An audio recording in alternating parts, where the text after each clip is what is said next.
Pas itu duitnya udah tanda kutip kebanyakan lah. Jadi kayak 80 juta, 90 juta udah ada gitu kan. Umur 14. Gila, 14 tahun gue masih main Dota, men. Ya abis itu kayak ini duitnya udah kebanyakan. Taruh ke reksadana, taruh ke apa. Jadi kayak dipecah. Oke. Terus saya ngikutin kan kayak 5% reksadana, 5% RDPU gitu ya. Kayak gitu dulu. Ini ada influence content creator biasanya. Iya. Sampai sekarang masih ada itu orangnya. Oke. Iya. Tapi gue ikutin kan dulu kan. Cuma kayak 3-an mungkin ya awal ya. Itu duit gue sisa kayak 70 juta or something gitu kan. Itu dari yang 100 peguan 100 lah. iya kayak gitu. Okay. Karena gue mikir kayak ini bukannya gue trading untung malah rugi gitu kan. Ada salah satu rules kalau kena stop loss itu lo gak boleh trading sejam. Lo gak boleh ada posisi lagi sejam. Ya. Setelah itu gak boleh gitu. Ciptakan 10 miliar pertama dari 100.000 rupiah. Mantap. Kayak itu kan which is gak mungkin banget terjadi. Iya.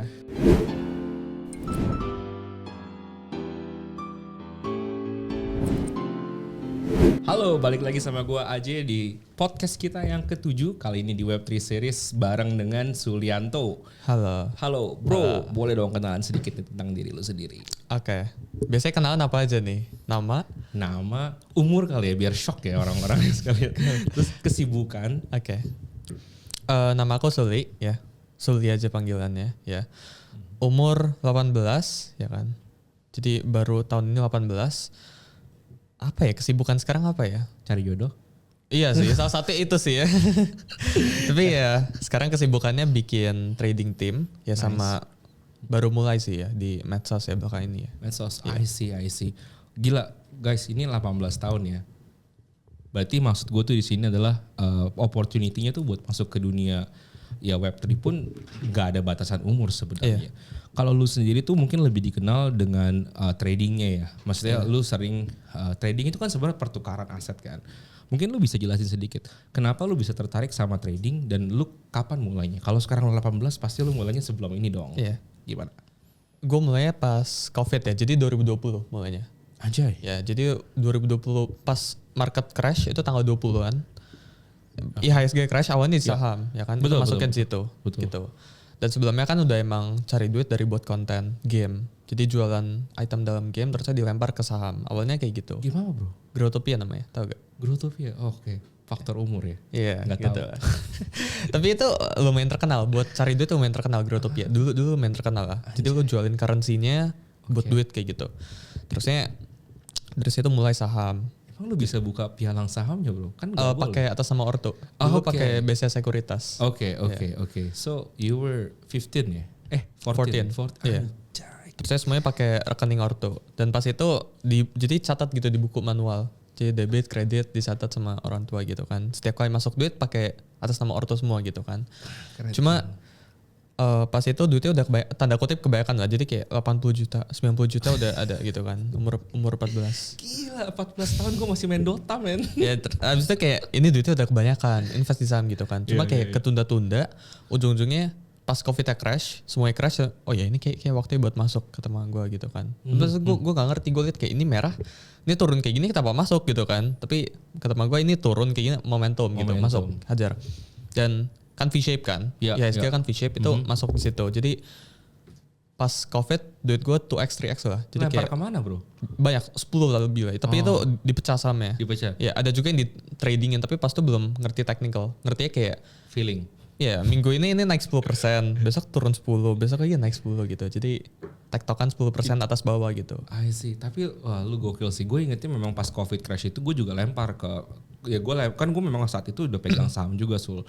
Gue lempar fresh capital gue ke BCA, tapi beberapa saham gue yang lain itu not even bisa keluar karena ARB nggak bisa keluar, men, nggak ada orang yang gigit gitu. Dan lu di sini lu masuk pakai fresh capital semua berarti saat itu. Terus lu sempat jual lagi, berarti kan pas dia rebound lu jual langsung saat itu juga, kayak berarti kan itu cuman kayak 2 mingguan 3 mingguan udah rebound tuh lu jual langsung. Iya, cuma pas itu kan awalnya yang trending kan saham dulu ya kan, belum kripto. Belum. Jadi setelah kriptonya ada lag 2-3 bulanan itu. Jadi kayak sahamnya bounce, aku lupa jualnya kapan ya, cuma setelah itu kripto mulai populer. Oh masuk nih, oh ini ada Dogecoin dulu awal. Itu Dogecoin Elon Musk dulu ramai banget lah. Parah. Jadi masuk pas Bitcoin 6165 di cycle lalu. Ini top yang pertama. Top pertama kan double top kan. Iya, double top. Iya. Jadi kayak masuk di ini, terus saya naik kan, sempat naik dikit gitu kan. Wah ini lebih cepat dari saham geraknya. Kalau Lebih saham seru. iya. Kalau saham kan geraknya kan ada harinya kan, ada batasan jamnya kan. Kalau kripto kan 24 jam. Jadi kalau di refresh tuh gerak terus angkanya. Enak. Satu Iya. bisa pakai candle 1 menit, bahkan ada 1 detik kan. Iya, gitu. Jadi kayak masuk dikit kayak kan ngeliatin YouTube, oh masuknya dikit aja, ini high risk gitu kan. High risk. Masuk kayak berapa ya? Lupa lah. 5-10% gitu kan. Tapi kalau waktu itu kan lu bilang jatuh tuh. Abis kan itu top pertama. Lu masuk di 61. Seingat gue top pertama itu di 66, 67 Iya. abis itu dia push ke bawah Iya. kan. Itu lu gimana?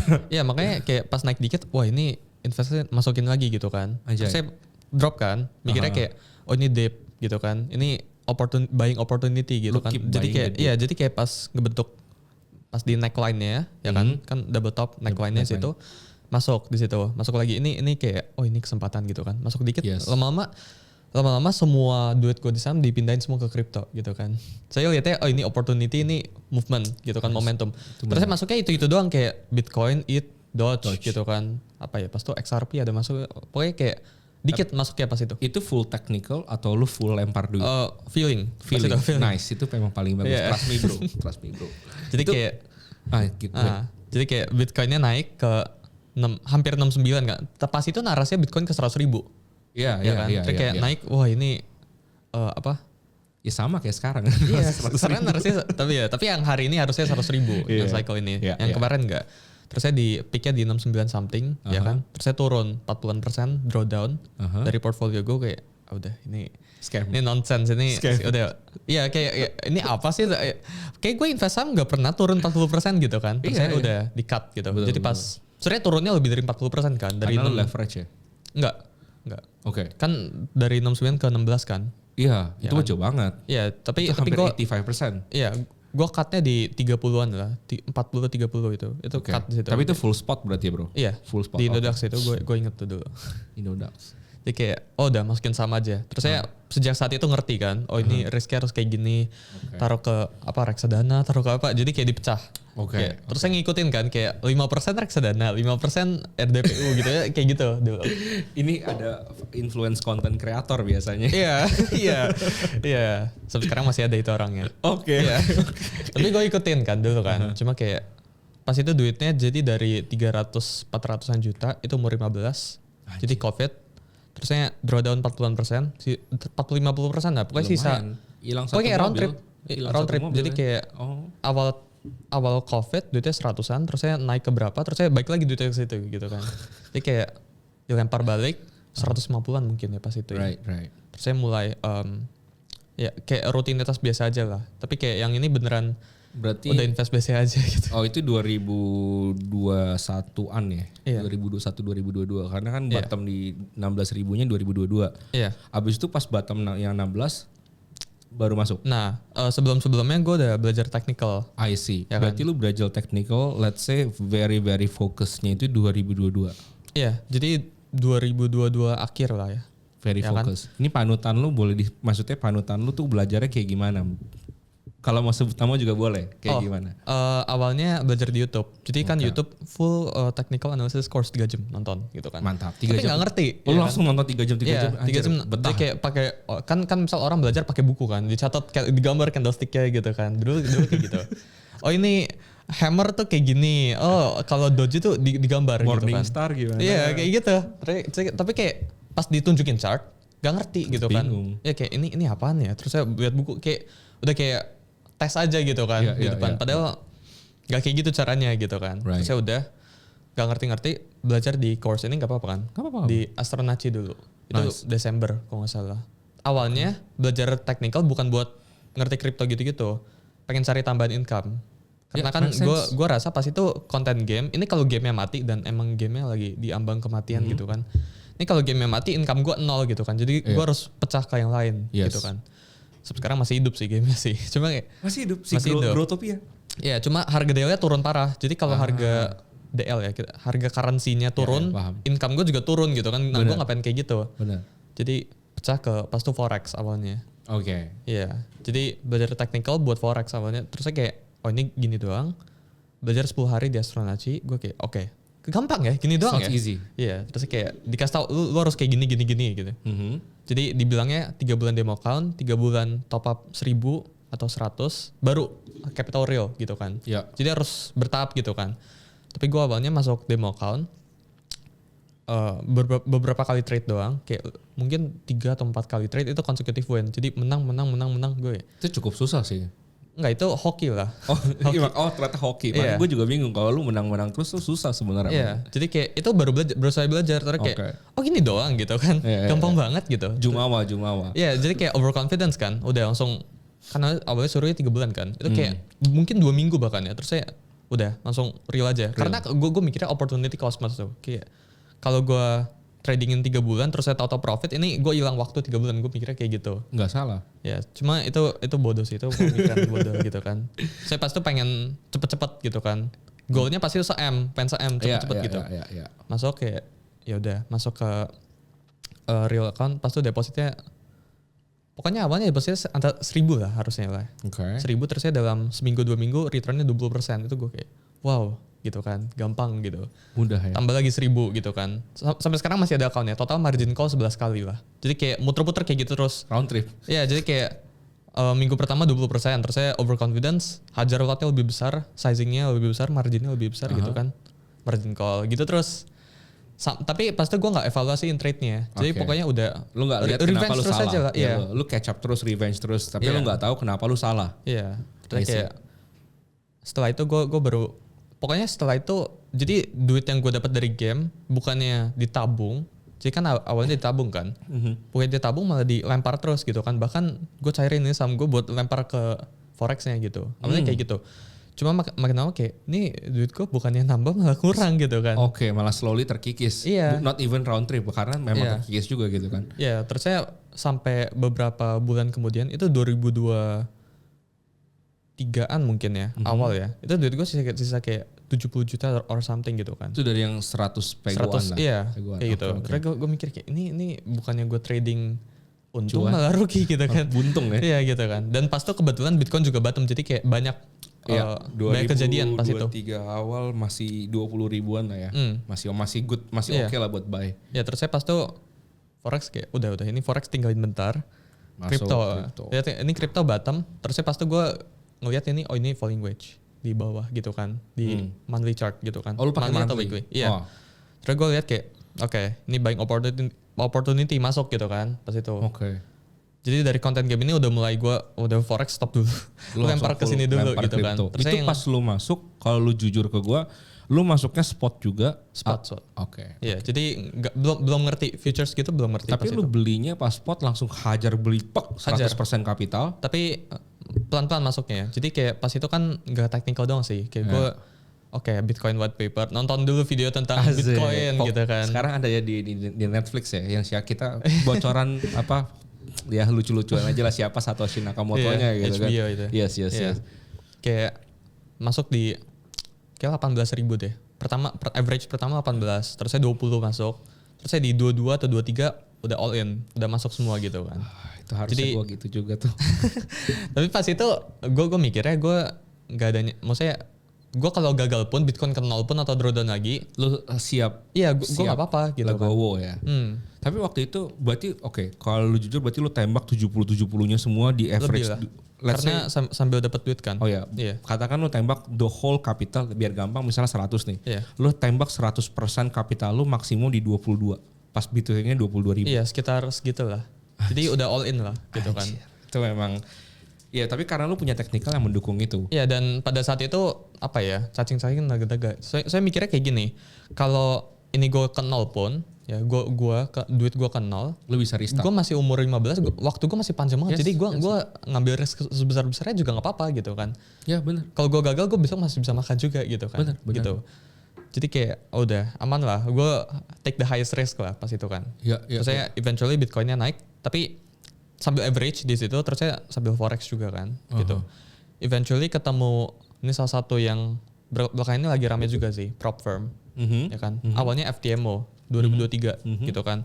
Di quarter 1 itu gue lolos gitu kan. Dan pada saat itu gue daftar, jadi itu semacam ada yang bilang itu scam dan lain-lain, tapi itu semacam funding lah, kurang lebih lah. Jadi lu dikasih capital, kurang lebih lah. Atau enggak? Gue paham. Di US juga gue dulu pernah kayak gitu. Lu dibayar, dibayar performance fee gitu kan. Jadi misal 100.000 gitu kan accountnya. lu berhasil ngasilin 10% gitu kan. Jadi 10.000, lu dibayar 80%-nya gitu. Lu dapat 8.000. Iya. Kurang lebih kayak gitu lah. Itu kalau mau dijelasin teknisnya sejam bisa gitu. Ya, tapi itu memang enggak. Sebenarnya itu cukup common sih, Sul. Itu dari dulu sebelum zaman ada kripto, tipe-tipe platform buat forex dan juga buat saham di US tuh udah cukup ada sebenarnya. Karena gue sendiri kan gue dulu dari US, gue berangkatnya gue financial and accounting. Gue sebenarnya dulu wannabe trader. Jadi gue juga sama belajar kayak lu. Tapi nggak, dulu gue benar-benar belajar fundamentalnya kan. Kalau gue lebihnya ke saham kan. Jadi gue harus tahu fundamental perusahaannya. Kayak kita PE ratio-nya dia kita liatin. Abis itu kita backupin pakai teknikalnya dia. Ujung-ujungnya tetap aja pakai feeling gue. Tapi long story short, dari situ gue juga pernah ikut trial. Kan itu lu udah trialnya juga kan. Lu udah apply, dia ngeliat history lu. Enggak, itu kita lu langsung? Kita phase 1, phase 2. Jadi sistemnya bukan kayak gitu. Tapi ada platform yang sistemnya kayak gitu. Cuma ini kayaknya beda tahun. Beda tahun. Kalau gue dulu karena gue personally datang ke buildingnya dia. Oh ya. Personally. Ada platform yang kayak gitu. Dan itu lebih susah jauh banget gitu. Iya, gue juga gagal dulu. Ada beberapa yang interview lah. Jadi sebelum tes, sebelum trading disuruh interview. Tapi sekarang tuh platform yang lagi rame tuh lu bayar challenge fee gitu kan. Jadi misal lu bayar $500 buat dapetin 100.000 funding. Ini kalau gagal dimakan duitnya kayak gitu lah. Tapi kalau berhasil ya lu di refund sama next performance fee-nya lu dapat kayak gitu. Itu yang lagi rame belakangan ini. As a company sebenarnya is a good marketing strategy sih. Iya, dan secara statistik cuma 0,3% yang berhasil payout. Jadi kayak dari 1.000 orang cuma 3 gitu kan. Yeah. Pasti sedikit banget karena dia pasti nyarinya yang win rate-nya dan dia kan nyari konsistensi. Yang dia lihat faktornya banyak waktu mau nilai untuk gue mau approve atau gue mau fund ini trader. Pasti faktornya nggak cuman kayak PNL lu berapa, karena lu bisa aja hoki one lucky shot trade and then you made it. Bukan itu kan yang dilihat kayak konsistensi. Terus why lu ambil di trade, habis itu when you lose what do you do? Ya, dan sebenarnya setelah tes pun itu ya banyak interviewnya banyak gitu kan. Itu lolos. Cuma pas itu gue umur 16, jadi belum bisa. Minimal umur 18. Belum ada KTP, Pak. Iya, jadi dan pas itu atas nama gue kan, daftarnya kan. Jadi nggak bisa. Iya. Terus saya suruh tunggu sampai tahun depan gitu kan. Jadi 16 tahun ini 18 kan. Pas itu kan belum ulang tahun dan pokoknya masih 16 gitu. Jadi kayak nggak bisa. Tapi ya udahlah. Terusnya beberapa bulan kemudian gue tembak lagi di platform lain. Bedanya kali ini pakai identitas orang tua. Akunnya masih ada sampai sekarang. Iya. Jadi kan udah scale out kan, berkali-kali ditambahin terus modelnya atau sama orang tua gitu kan. Dan pas itu one shot langsung berhasil gitu. Jadi kayak udah ngerti lah teknisnya gitu kan. Dan sejak saat itu platform itu nge-fund duit gue jadi kayak hasil payout dilempar ke crypto, dilempar ke forex kayak gitu terus muter. Jadi dan pada saat itu mulai ngebentuk lah personal capitalnya mulai banyak gitu kan. Jadi kayak udah mulai stabil lah. Dan platform itu ngebantu buat apa ya? Ngebuat rules lah buat diri gue sendiri. Jadi kalau gue trading tuh dibatasin. Kayak lu maksimal posisinya kayak gini, lu nggak boleh kayak gini, lu nggak boleh kayak itu bagus buat pembatasan biar lossnya nggak terlalu dalam gitu kan. Ada batasan lossnya. Coba kalau lu boleh share nih 3 rules yang lu paham dari sana. Rules nomor 1-nya apa? Banyak ya, itu kalau dibacain ada terms and conditionnya 30-an lebih. Kalau menurut lu 3 yang paling efektif yang buat teman-teman di sini juga bisa follow, sehingga walaupun kan soalnya kan gini, tadi lu bilang dari 1.000 orang cuma 3 yang kepilih, makanya kita kan cuma kasih 3 tips kali ini. Tapi jadi, bolehnya apa nih 3? Ada salah satu rules kalau kena stop loss itu lu nggak boleh trading sejam, lu nggak boleh ada posisi lagi sejam. Setelah itu nggak boleh gitu. Terusnya ada juga yang maksimum jadi ada orang yang pakai risknya misalnya lu bilang risknya lu trading 1% risknya gitu kan. Tapi lu bukanya 5 pair gitu kan 5% kan. Nggak boleh kayak gitu. Jadi lu maksimal open semua risk itu 1%. Ada yang kayak gitu rulesnya. Jadi 1% semua risk whatever the position. Pokoknya semua trade lu yang open 1%. Nomor 2-nya abis lu kena SL lu pokoknya wajib kudu mesti nggak boleh trading 1 jam. 1 jam. Terakhir gue cari yang penting ya bentar ya. Ada yang rulesnya kayak gini. Jadi lu harus kecilin risknya. Jadi misal 100.000 ya kan turun, misal lu drawdown 2% kan maksimum overall drawdown lu bisa 10% bisa 20% gitu kan dari overall capital. Itu harus kecilin risknya. Jadi misal gue awalnya risknya 1% gitu kan. Jadi 0,5 sampai BP gitu. Harus kayak gitu. Banyak lah, gue harus buka sih. Gue ngerti, oke. Tapi kalau gue lihat berarti semua 3 risk ini, 3 rules ini tujuannya sebenarnya emosional ya. Iya. Buat jaga emosional lu intact. Buat ngejaga gitu. Buat ngejaga karena lu bisa sejago apapun seorang analisa chart, lu ngechartnya jago, tapi kalau misalnya lu pas ngelakuin activity-nya lu emosionalnya terganggu, ya shit will happen gitu. Ya maksudnya analisa nggak perlu jago-jago sih, analisa gitu-gitu aja. Kayak ilmunya juga gitu-gitu aja gitu kan. Ya, maksudnya kan lu udah jago nih gampang, tapi kan sebenarnya analisa juga butuh skill. Ya cuma semua orang bisa analisa. Jadi kayak misal pas itu ada, tahu gak lo Richard Dennis, tahu gak? Gue nggak. Itu salah satu orang di Turtle Trading, tahu gak? Pernah. Nah dia jadi si Richard Dennis ini hire 13 orang dari background yang random buat trading gitu kan. Dan hasilnya bisa 13-13nya profit gitu kan. Kalau dikasih sistem yang benar, kalau dikasih rules yang benar, sama kalau diajarin sama orang yang benar gitu kan. Itu nanti lu cari Turtle Trading System. Sampai sekarang masih ada. Ini berarti sebenarnya kayak sistemnya doktrinasi. Lu pokoknya harus pakai cara ini, lu nggak boleh gini-gini, lu harus gini, lu harus gini, harus gini. Nah, itu namanya lu set up your own, lu set up sistem yang udah pernah dicoba dan berhasil. Iya, dan tinggal ditiruin terus. Makanya kayak kalau orang bilang kayak analisa susah, enggak juga gitu kan. Trading enggak buat semua orang, enggak juga gitu kan. Ini ada orang yang berhasil tahun abad ke-19an itu, si Richard Dennis gitu. Jadi kayak gitu lah. Nice. Tapi ini gue menarik ya. Soalnya kan sebelum podcast ini lu sempat mention ke gue kalau lu sekarang lagi menggeluti satu hal nih. Sekarang lagi sibuknya lu sempat bilang lebih pengen bikin komunitas lah dan juga sedikit-sedikit berbagi ilmu ke teman-teman yang lain. Itu mungkin boleh diceritain sedikit soal kayak gimana sih sekarang kesibukan lu? Ya sekarang bangun komunitas kayak gitu-gitu aja. Cuma itu bukan main fokusnya. Sekarang main fokusnya buat trading team. Jadi sama teman-teman gitu kan, trading gitu. Nah, tadi lu sempat mention sama gue ini bagus juga. Trading team, lu kan lagi mau bikin trading team. Terus lu mention caranya tuh lumayan unik. Cara lu tuh gimana, coba jelasin. Jadi kita yang tadi ya, gue iniin, kita pisah analis sama trader, kita pisah. Itu pertama. Terus yang kedua, kita pakai data historical past yang panjang banget. Misal, jadi kita backtest suatu metode 10 tahun gitu kan, ditarik forex kan. Kita tarik ke belakang 10 tahun, ini profit atau enggak, kalau profit jalanin. Dan kita ada rulesnya forward test. Jadi sebelum kita pakai real capital buat masuk, ya forward test itu harus dulu. Jadi misal real capitalnya kita masuk 500 juta gitu kan. Kita buat trading 500 juta. Ya forward test 50 dulu selama 3 bulan gitu kan. Dan 3 bulan ini buat nunjukin ini bakalan sesuai atau enggak semua sama data backtestnya. Sama backtestnya kemarin. Kalau ini sesuai baru lempar real capital kayak gitu. Dan si analyst ini yang ngeliatin candlestick gitu-gitu itu nggak ngeliatin PNL-nya, nggak ngeliatin gitu kan. Pokoknya yang dia tahu per 3 bulan dia dapat duit kayak gitu. Jadi dia tugasnya itu, oh ini ada pattern ini, masuknya di sini gitu kan. Kasih sinyal. Ya, kayak kasih sinyal lah kayak gitu. Terusnya si trader ini tanda kutip siapa gitu kan. In this harus case terima trader mentah-mentah. Iya. Pokoknya trader ini cuma ngeliat, oh analysnya kasih tahu ini, gue jalanin gitu kan. Terima cuma mentah. Kayak gitu. Berarti ibaratnya kalau gue ngeliat ini kayak, kalau gue dulu akuntansi kan, akuntan nih. Di akuntan berarti kayak check and balance. Yang order barang sama yang approve payment sama yang klik di BCA-nya tidak boleh orang yang sama. Itu sebenarnya again kita balik lagi ke emosional. Kalau gue rasa lu bikin kayak gini menurut gue very very good idea karena ini membatasi kegoblokan yang terjadi ketika lu baru down, lu salah, emosional lu terganggu and you make mistakes.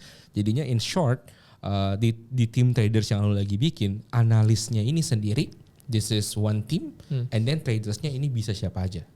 Karena tradersnya essentially cuman karena tapi nggak tradersnya nggak bisa siapapun juga karena kan harus kadang-kadang intervensi kalau misal anomali kayak gitu. Tapi hampir semua hedge fund kayak gitu sih ya. Kalau dilihatin ini bukan sistem yang gue ciptain sendiri gitu kan. Gue ngambil dari Traders Family namanya. Terus gue coba perfectin lah gitu kan. Hedge fund juga misal si Warren Buffett itu kan emang Warren Buffett yang analisa sahamnya sampai sekarang kan enggak gitu kan. Mereka punya analis di belakang. Cuma mukanya siapa ya Warren Buffett gitu kan. Sama si partnernya si Charlie Munger. Sekarang dia malah nggak ngapa-ngapain, dia cuma tampil di TV aja media. Mungkin dulu dia ada analisa gitu kan. Tapi sekarang mereka udah ada analis sama trader di belakang. Nah sama hampir semua hedge fund tuh punya muka di depan, punya trader sama analis sama tradernya pasti dipisah. Kalau nominal udah besar pasti dipisah. Jadi ini kayak segitiga ya, kayak triangle-nya ada orang di depan kamera which is media person atau PR personnya, lalu ada analyst team, lalu ada traders-nya. Gue mau ngomong the traders nanti kena copyright. Gak apa-apa, gue udah pernah. Diizinin. Ya, jadinya berarti sekarang kalau dari tim lu sendiri, lu berarti lebih pengennya elunya di PR-nya atau gimana? Nah, sekarang lagi susun sebenarnya kita nggak pengen terlalu di public ya, karena kalau di public dan analis gue, teman-teman gue itu nggak pernah gue show, nggak pernah gue tunjukin gitu kan. Karena kalau gue tunjukin gitu kan, terusnya mereka di follow orang, pressure gitu kan, nggak bisa kayak gitu. Betul. Bahkan gue juga mikir, gue dari kemarin show analisa misal itu juga jadi pressure gitu kan. Jadi analisa yang diliatin sama orang, versus analisa yang buat sendiri, buat private trading sendiri beda jauh banget gitu kan. Misal kayak orang di Twitter misal analisa gitu kan, yang lihat 100.000 gitu kan. Nah dia tradingin juga gitu. Fast orang yang di Twitter yang lihat cuma misal 10-20 orang gitu kan. Atau misal 1.000 gitu. Itu beda jauh, pressure-nya beda jauh gitu kan. Makanya lebih susah yang 100.000 ini daripada yang trading sendiri gitu. Ada publiknya. Beda misal lu loss $2,000 gitu kan. Sambil lu trading sendiri $2,000 loss gitu kan. Fast misal lu lossnya cuma 200 tapi yang lihat yang nonton lu loss 200 ini misal 100.000 orang. Nah itu kan beda jauh gitu kan. Pressure-nya lebih kerasa. Makanya sebenarnya trading sama ya kita bilangnya marketing lah ya ini. Trading sama marketing itu nggak bisa dijadiin satu. Karena marketing kan harus trigger emotions. Trading kan nggak boleh ada emosinya gitu. Betul. Jadi makanya kedepannya pengennya lebih private lah. Jadi kayak kita punya fund sendiri, ya kan, ngurus sendiri aja udah. Kedepan karena nggak ada kepentingan juga di media buat apa gitu kan. Ya buat for fun iya gitu kan. Kalau dibilang cari duit dari misal jualan edukasi gitu, iya sih. Cuma duit terbesarnya juga dari trading gitu kan, bukan dari bukan dari edukasinya. Begitu lu, ini personal opinion gue. Maksudnya once you are a class atau misalnya lu bisnisnya B2C, let's say a trading education, tapi your biggest income itu dari marketingnya, there's something wrong. Kalau menurut gue, ini sama kayak gue ngomong company real aja, gue nggak nyebut brand satupun, tapi kalau ada yang tersinggung ya gue mohon maaf. Gue ngomongin Tesla bro. Misalnya biggest revenue-nya dia adalah dari Bitcoin, artinya something wrong with Tesla. Tapi itu happen. Itu happen dan menurut gua itu goes to show artinya skill utama yang lu butuhin dalam hidup tuh sebenarnya marketing. Jualan gimana cara lu jualan kan.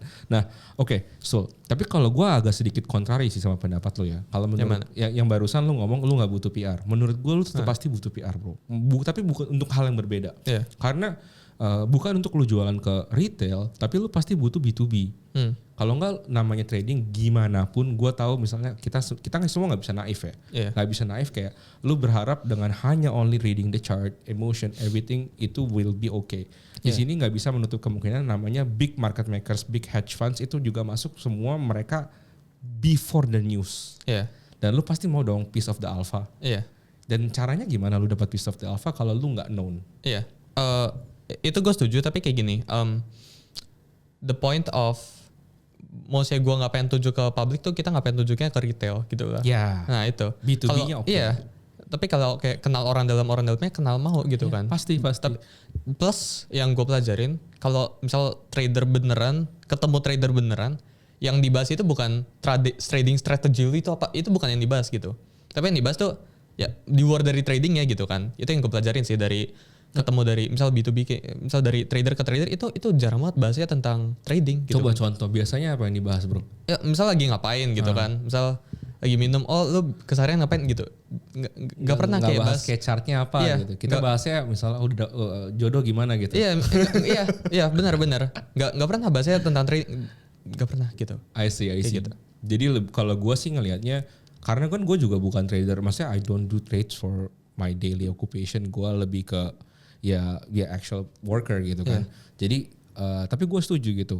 Kalau gue ketemu, maksudnya gue nggak akan nanya orang sesama gue, lu ngapain aja sekarang? Kayak aneh kan. Misalnya gue lagi kerja, let's say gue kasir di Indomart, and then gue nanya juga di kasir Alfamart, lu ngasir gimana hari ini? Aneh aja gitu kan. Ya, capek gitu.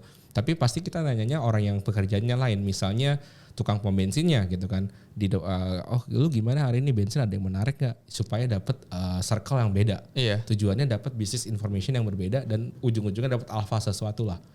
Mungkin kayak gitu kali ya. Tapi di segitiga itu tetap works ya. Segitiga PR, segitiga analisnya sendiri, sama segitiga si tradernya sendiri. Nah kalau sekarang dari tim lu, analisa, misalnya dibikin analisanya. Tadi lu kan lu bilang beberapa kali semua orang tuh bisa analisa, kayaknya gampang banget nih. Cuman yang ini kan gampang itu relatif maksudnya gampang buat lu belum tentu gampang buat orang lain. Ini yang gue pelajarin, kayak orang selalu bilang cari kerja di Web3 tuh gak gampang bang, lu banyak bacot gitu. Tapi menurut gue emang gampang gitu. Karena gue tahu angle-nya, I know how to do things-nya. Tapi buat orang yang gak tahu itu susah. Nah, gimana caranya lu ngajarin supaya analisanya itu orang yang suka analisanya jadi paham, jadi tahu. Jadi kita metodenya itu nggak butuh subjektivitas. Kita objektif, pure, sangat-sangat objektif. Jadi orang yang SD pun bisa kerjain. Selama bisa dipercaya sama selama rajin bisa. Karena udah tested. Jadi dulu itu gue buat kita bilangnya semacam after school club lah di sekolah gitu. Gue dulu buat. Dan gue hire beberapa teman gue. Bukan hire sih, sifatnya kayak ngajarin gitu kan.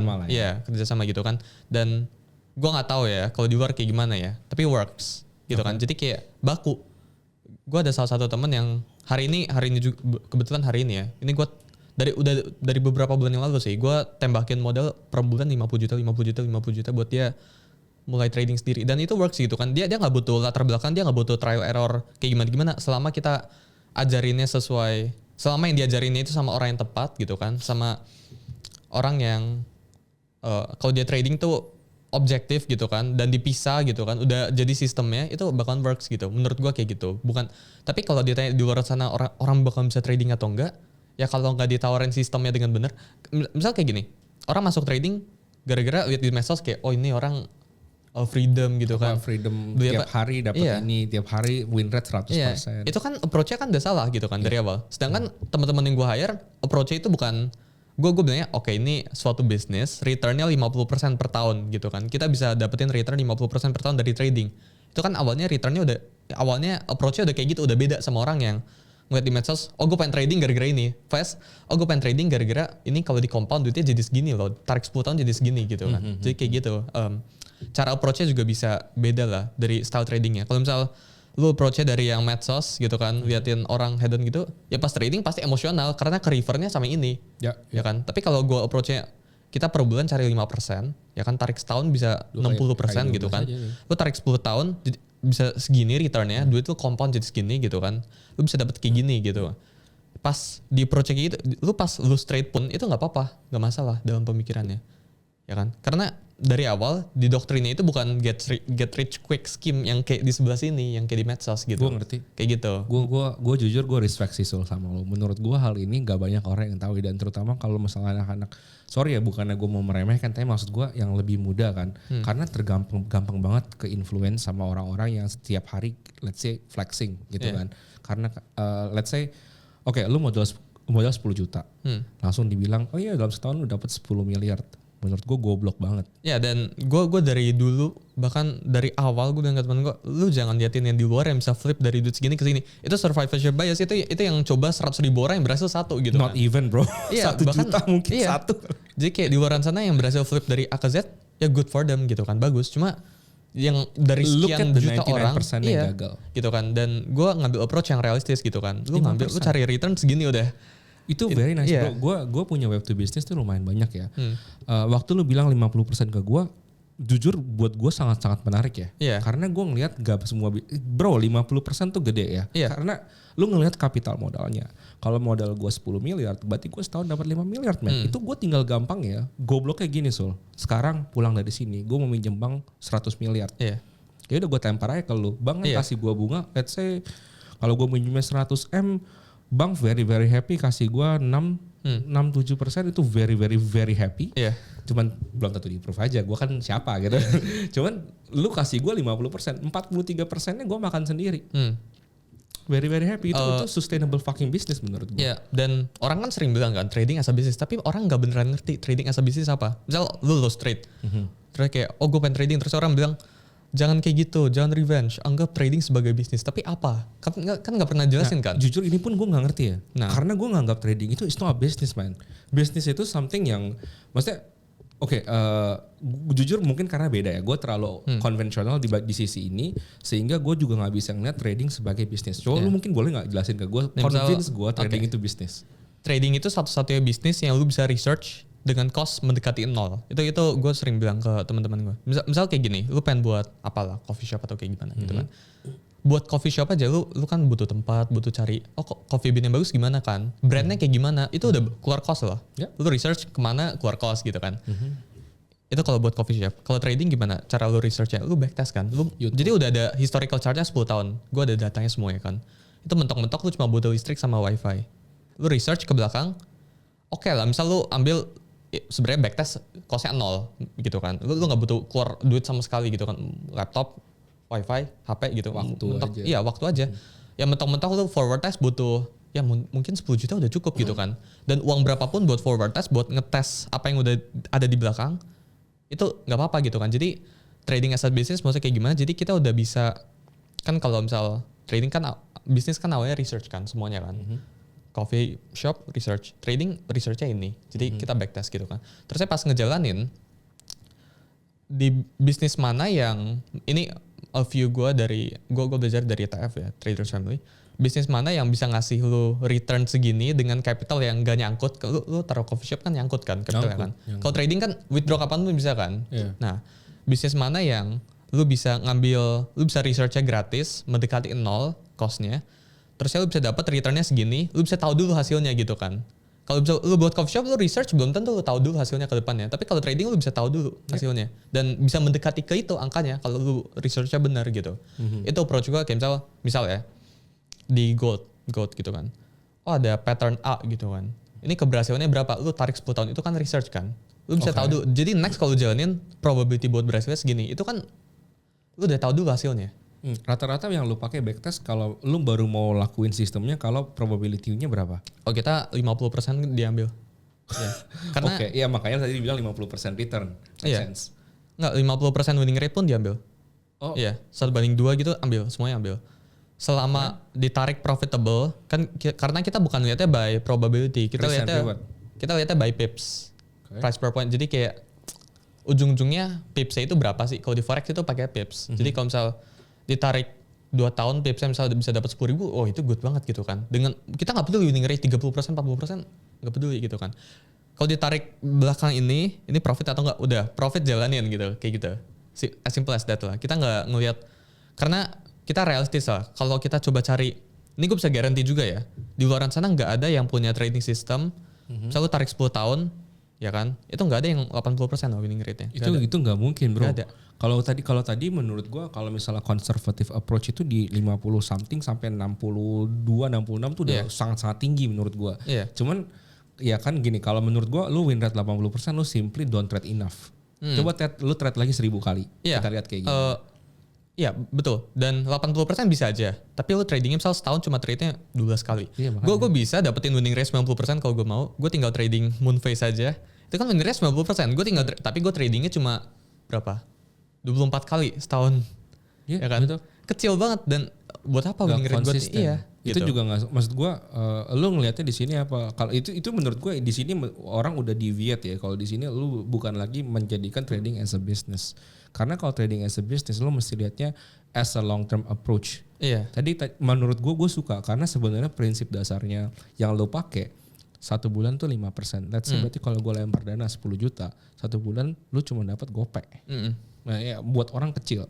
Tapi kalau lu lemparnya 10 miliar, ya lu dapetnya gopay juta, 500 juta gitu kan. Tapi sekarang kita pakai, jadi kita cari 5% itu berdasarkan prop firm-nya lah. Jadi yang prop firm itu misal funding 100.000, cari 5% dari situ gitu kan. Hasil payout-nya lempar ke real account beda lagi risknya. Oke, gitu kan. Kalau real account lu pakainya berapa? Kita ngikutin dari metodenya. Jadi kita bisa lihat maximum drawdown-nya berapa. Jadi yang kita siap terima berapa gitu kan. Biasanya 30% maximum drawdown yang kita siap terima. Sekali dilempar gitu. Jadi misal ada metode, kita nggak ngitung. Jadi setiap account tuh kita pecah account-nya gitu kan. Misal account A, misal maximum drawdown-nya segini, oh berarti risk per trade-nya misal ya consecutive loss 5. Ya kan? Oke. Kalau berarti gue maksimal loss 5 kali gitu kan. Itu berarti 20%. Iya, berarti risk yang gue pakai kalau gue maximum drawdown-nya pengen 30% berapa? Oh gue pakai 6% gak apa-apa risk per trade-nya. Iya. Selama metodenya fix ya, baku gitu kan. Bukan sesuatu yang subjektif gitu kan, berubah gitu. Ya kayak misalnya lu mau catch-up trade makanya lu kali 2 next-nya. Next trade-nya lu kali 2 supaya kalau lu ngehit tutup yang kemarin kalah. Iya. Kayak gue paham. Ya ini makanya lu tadi bilang 50% aja lu sikat pasti. Dan biasanya lebih dari 50% sih. Karena kan bulan pertama 5%, misal 10 juta, 100 juta deh. Ya kan 100 juta 5%, 105 kan. Kan next month-nya itu kan 105. Jadi compound duitnya. 105-nya 5%. Jadi bukan 50%, sebenarnya kalau ditarik bisa 60-70% gitu kan. Kayak gitu nariknya. Menarik juga sih. Ini gue belum pernah bikin kayak sampai kayak trading as a business karena mungkin gue keterbelakangan ya. Gue jujur gue emosian, jadi gue nggak pernah ngeliat kesana gitu. Yeah. Gue orangnya super hot blooded lah intinya. Maksudnya semua orang juga sih. Kalau misal trading, percaya lah kayak misal lu suruh trading, terus yang ngeliatin angka terus ya pasti kena gitu. Nggak bisa. Nggak ada di luar sana misal kayak private equity atau hedge fund yang kerjanya analisnya liatin angka setiap hari, itu nggak mungkin gitu kan. Liatin angkanya P&L-nya ya itu nggak mungkin gitu kan. Dipecah pasti. I see. Ya, tapi make sense ya. Maksud gue kayak kan ya gimana identiknya kalau lu trading pasti lu buka misalnya kayak banyak sekali chartnya dan selalu kalau lu konten media di social media konten-kontennya kan kayak lu pakai 10 layar lah segala macam. Gue juga bingung jujur kayak lu lihat apaan 10 layar kayak banyak banget layarnya. Ya mungkin gue keterbelakangan ilmu kali makanya nggak bisa kayak gitu. Cuman kalau gue ngeliatin itu semua capek mata gue. Ujung-ujungnya kan kapan lu ngeklik tombol buy-nya, kapan ngeklik tombol short-nya gitu. Mentok-mentok kita pakai dua lah. Atau enggak, biasanya pakai alert gitu. Yang udah banyak chart kayak gitu pakai alert, bukan pakai 10 layar gitu banyak jadi gitu. Jadi mana yang udah deket sama yang lu mau kan setup lu, sama trade setup lu. Biasanya misalnya kan kalau gue juga pakai 2 layar, misal 1 2, 1 buat chart gue, 1 buat gue analisanya. Tapi gue juga jujur sekarang gue udah kagak kayak gitu. Gue dulu kayak gitu waktu seumur lu, which is almost 15 years ago, tapi bedanya gue tidak sejago lu aja. Karena ya gue jujur nggak bisa sih, gue emosian parah sih kalau kayak gitu. Tapi gue baru belajar gitu, kayak maksudnya kalau misalnya dulu let's say gue pakai cara lu kayak ya udah gue analisa sendirian, abis itu ibaratnya gini, kalau gue mau pakai sendiri ya gue langsung buka trade, udah gue tinggalin aja tuh akun, nggak usah gue buka-buka lagi. Kalau gue buka jadi emosi, jadi bingung kan. Sebenarnya bisa kayak gitu, cuma pasti orang nggak tahu ngeliatin buka aplikasi ini udah sampai mana sih gitu kan. Pasti kayak gitu, makanya harus dipecah. Dan bahkan yang yang analysnya itu pun nggak boleh tahu trading passwordnya, itu nggak boleh tahu gitu kan. Jadi kalau di MetaTrader itu ada trading account, itu lu nggak boleh tahu, lu nggak boleh liatin P&L-nya, lu nggak boleh tahu passwordnya. Yang lu tahu sebulan atau enggak kita tariknya per 3 bulan sih. Per 3 bulan lu untungnya segini gitu. Iya, lu dapat segini, share lu segini. Udah. Lu enggak perlu tahu winning rate itu berapa, trade lu loss berapa kali, itu enggak perlu tahu gitu. Iya benar. Maksudnya kalau tradernya pasti tahu dong. Tradernya tahu. Ya, analisnya enggak tahu. Analisnya enggak perlu tahu supaya dia tidak mempengaruhi analisanya dia, karena nanti dia akan ngedoubt analisanya lagi. Kayak misalnya karena sebenarnya analisanya adalah sistem. Kalau lu udah punya sistem yang lu rasa cocok dan lu rasa bagus, ya jangan diubah lagi, karena begitu lu masukin elemen atau faktor emosional ke dalam sistem lu, hancur langsung. Ini yang membuat sistem lu berantakan. Gitu. Tapi gimana kayak sekarang ini kan kita ngomong kayak gini, it's very easy to talk to discuss. Tapi to actually menjalankan ini bukan sesuatu yang mudah. Ini bukan sesuatu yang mudah. Lu kalau boleh misalnya, gue baru mau mulai nih. Let's say gue baru mau mulai, pikiran gue kosong, gue nggak punya pengetahuan apa-apa. Lu boleh nggak kasih gue 3 tips buat mulai itu gimana caranya, bro? Gue sering bilang sih ini ke luar ya. Misal kalau trading lu jangan ini sekali lagi ini bisa kontradiktif sama orang lain ya. Misal orang lain yang trader pun pasti bisa berlawanan pendapatannya gitu. Pendapatnya gitu kan. Itu nggak masalah karena setiap orang punya beda-beda. Ada orang di luar sana misal trading belajar terus, ada yang belajar sampai gue ngerti semua ya, by the way technical tuh order flow gue bisa semua gitu kan. Trading belajar terus, menurut gue enggak, trading jangan belajar terus. Lu satu approach aja, udah lu trading kayak gitu aja, satu sistem gitu kan. Pokoknya T-shape skill gitu kan. Satu sistem. Ya, cuma butuh itu gitu kan. Gak butuh kebanyakan belajar. Terus yang kedua, yang gue perlu dengar dulu itu money will follow sih. Jadi kayak gue mikirnya dulu, yang penting gue asas skillnya dulu. Jadi jangan uang. Karena dulu gue mikirnya, misalnya lu trading, lu disuruhnya 1% risk, gue kayak, ini gue 1% kapan kayanya gitu kan. Kan sering kayak gitu. Tapi yang gue harusnya tahu itu, udah ikutin aja, uangnya bakal ngikut gitu kan. Uangnya kayak gimana pun caranya nanti bakal ngikut, bakal ada sendiri gitu.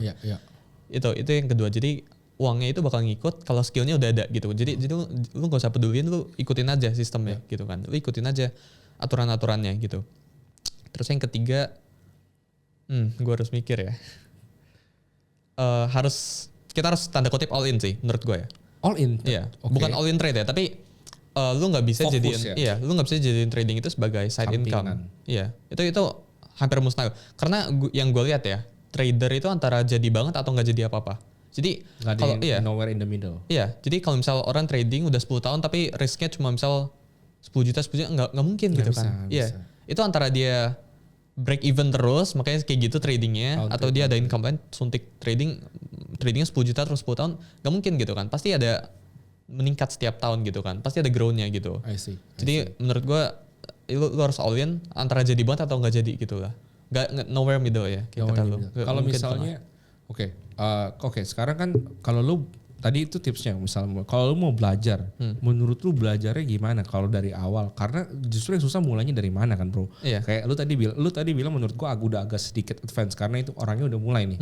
Kalau gua bener-bener kosong nih, mau mulai lu belajar dari mana? Karena kan kayak tadi lu bilang lu ngerti nih semua sistematika trading, technical analysis, order book segala macam. Cuma kan banyak orang yang nggak tahu. Iya. Dan kalau misalnya harus belajar semua tuh susah. Kalau tadi gue suka sama yang lu bilang lebih baik tahu satu ya, lebih baik tahu tahu satu sistem dibanding lo tahu banyak sistem. Ini berarti sama kayak yang peribahasa yang ini apa ya? Takutlah sama orang yang tahu satu jurus dibanding 1000 jurus gitu. Yang udah latihan 1000 kali ya kayak gitu-gitu ya. Gue lupa bahasa Indonesia tapi intinya kayak gitu. Nah kalau misalnya baru mulai itu tools atau misalnya belajar lu boleh kasih tahu nggak sih kayak misalnya lu lihat yang ini nih mulai dari sini. Kalau udah ngerti yang ini lu mulai dari sini. Oke.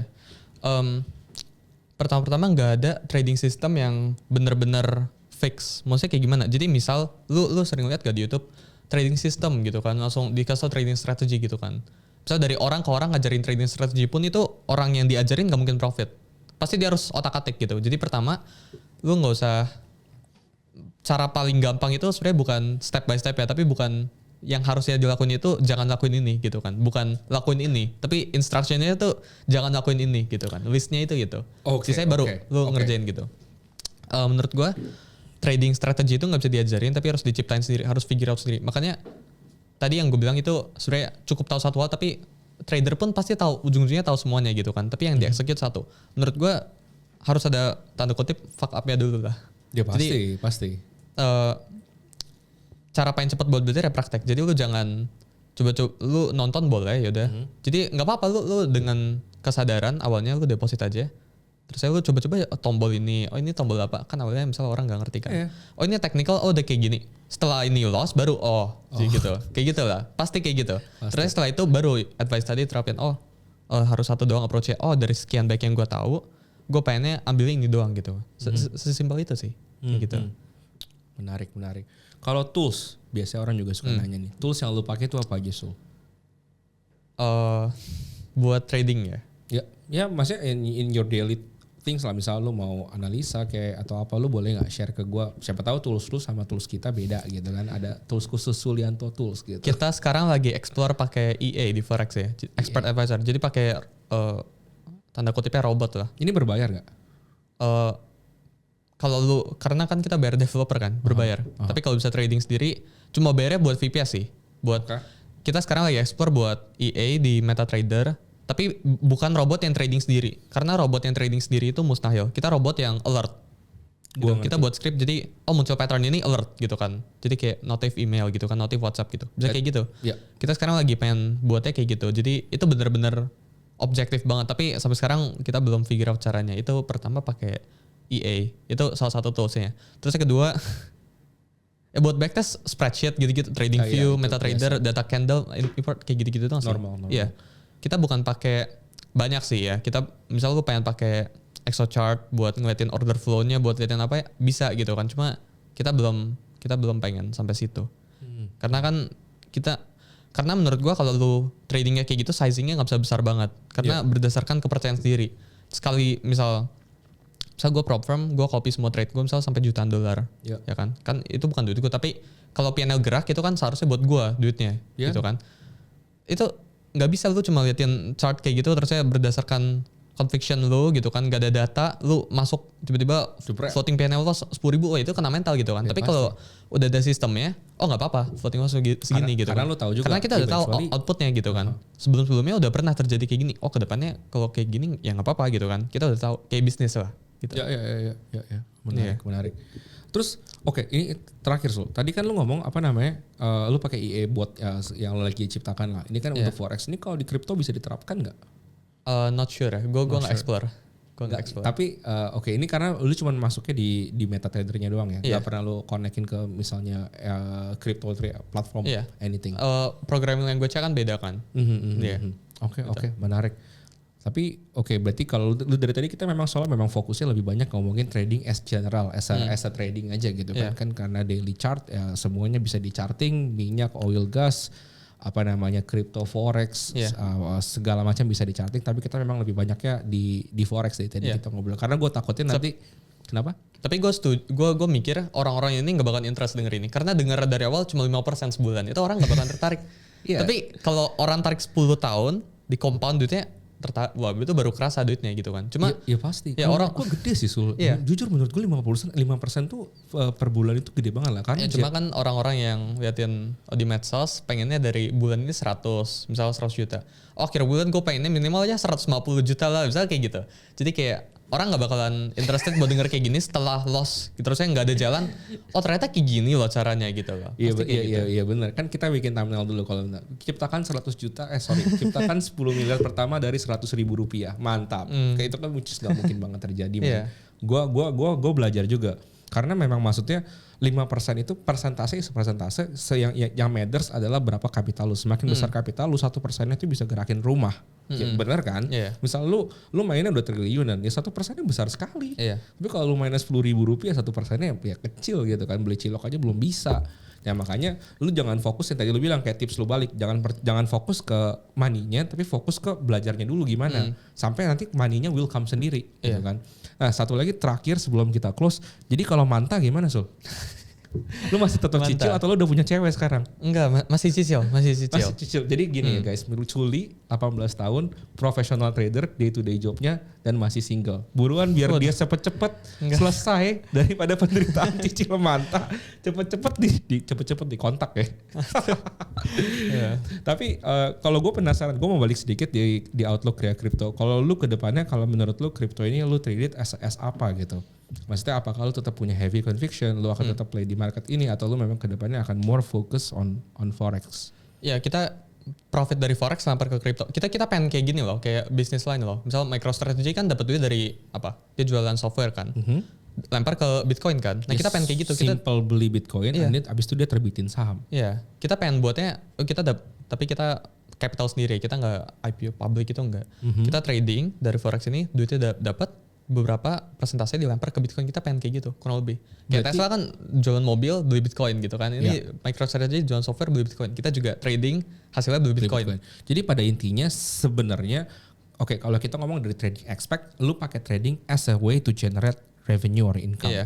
Tapi kalau misalnya investment, ini totally different story. Investment menurut lu maksudnya kalau menurut gua nggak ada aset yang bisa outperform Bitcoin. Dan ini lo setuju? Iya setuju. Buat sampai detik ini. Sampai saat ini kan. Nanti 5 tahun lagi muncul aset apa? Ya kita nggak tahu. Cuma tetap aja kalau kita, lo pakai gue balikin aja pakai backtest lu lagi. 5 tahun lagi aset ini baru umur 5 tahun, sedangkan Bitcoin udah umurnya 18 tahun, lebih tua kan. Jadi kita nggak tahu nih.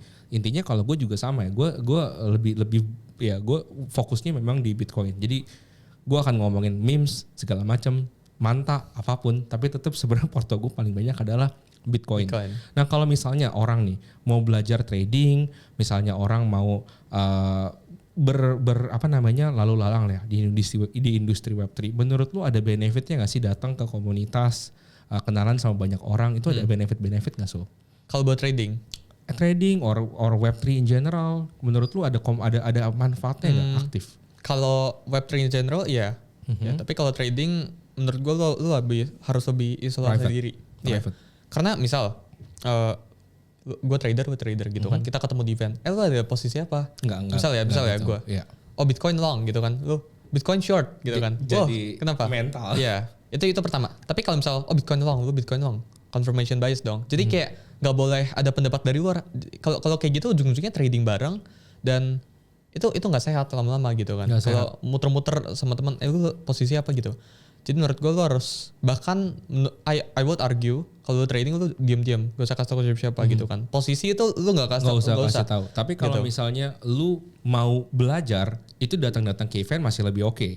Misalnya lu bisa ketemu sama orangnya directly. Iya. Ya kan. Nah kalau di sini lu kan kemarin gue liat lu mulai datang ke beberapa komunitas event, gathering, dinner segala macam. Nah sekarang menurut gue ini juga satu hal. Lu waktu mulai juga sebenarnya kan ikut komunitas ya. Pasti ada komunitas yang lo ikuti walaupun sebenarnya lebih banyak online. Tapi ada meeting gathering juga dong. Beberapa kali kan. Nah gue juga setuju soalnya kan menurut gue kalau crypto itu asas basisnya adalah tetap community heavy lah ya. Community heavy. Mungkin beda ya sama forex. Kalau untuk trading fokus itu lebih ke individual, isolasi. Tapi kalau lu mau ngerti bahannya segala macam ya lu ada dua cara. Lu bisa langsung belajar sendiri tapi informasi susah atau lu belajar ketemuan sama orang yang langsung. Nah, kenapa gue ngomong kayak gitu? Karena kita masuk ke sponsor kita kali ini. Sponsor kita kali ini adalah Web3 Week Asia. Yang di sini kita akan bisa ketemu langsung sama misalnya Suli nih. Ada juga di sana nanti menjadi salah satu pembicara juga. Jadi kalau teman-teman mau ketemu langsung sama Suli, mau ya say hi aja, jangan nanya posisinya apa tapi tanya mantannya gimana. Boleh banget ya. Itu eventnya ada di 7 sampai 8 November, ada di Jakarta. Itu teman-teman jangan lupa lihat aja di deskripsi, kalian bisa beli tiketnya. Kalau kalian mau beli tiketnya itu juga bisa lihat Instagramnya, ada banyak diskon-diskonnya juga. So, gue thank you banyak udah mau datang ke sini, kita ngobrol-ngobrol seru banget, nggak kerasa udah hampir 1 jam. Thank you juga buat ilmu-ilmu yang udah di-sharing ke gue dan ke teman-teman pada hari ini. Sebelum gue tutup, ada nggak kata-kata terakhir buat teman-teman di sini? Waduh, gue paling nggak bisa ngasih kata-kata terakhir nih. Nggak ada lah ya. Misalnya beli manta gitu. Enggak. Nanti gue financial advice orang lost gue yang kena gitu. Enggak. Tapi mungkin lebih ke fokus ke diri sendiri atau gimana? Kata-kata keren? Enggak, gue gak ada kata-kata keren, sorry ya guys. Nggak ada kata-kata keren, kalau gitu Suli aja yang keren banget ya. Waduh. Kalau gitu thank you banyak ya guys, see you next time.